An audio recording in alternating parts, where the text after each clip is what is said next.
আপনারা জানেন আমরা দীর্ঘদিন পে স্কেল থেকে বঞ্চিত। আমাদের টাইম স্কেল ছিল, সিলেকশন ছিল, এগুলো বিগত পেশি সরকার আমাদেরকে কেড়ে নিয়েছে, আমাদেরকে বঞ্চিত করেছে এই সমস্ত আমাদের সুবিধা থেকে।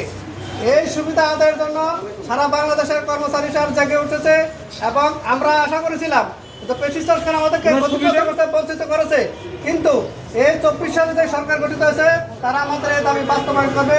আমরা এই সরকারের কাছে বিভিন্ন পর্যায়ে বিভিন্নভাবে বিভিন্ন দাবি পেশ করেছি, আমাদেরকে সুপারিশ পেশ করেছি, দফায় দফায় তাদের সাথে আলোচনা হয়েছে, তারাও আমাদের সাথে বসেছিল, কিন্তু কাল খবরে দেখা যাচ্ছে তারা এটা নিয়ে তাল মারা শুরু করছে। বাস্তবায়নের ঘোষণা তো দূরের কথা, এখন বিভিন্ন মঞ্চে বিভিন্ন কথা বলে।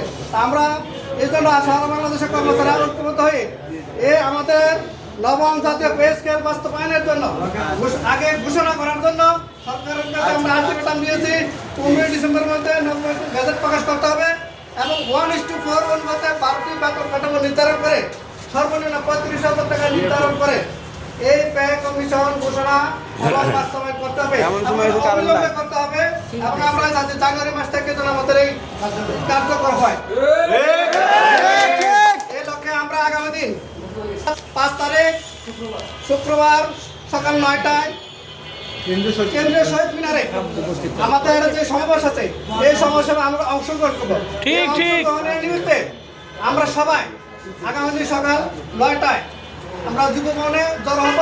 এখান থেকে আমরা এই বেজার সহ মিছিল সহকারে আমরা ওই সমাবেশে অংশগ্রহণ করব। আপনার কি সবাই রাজি আছেন? তাহলে ইনশাআল্লাহ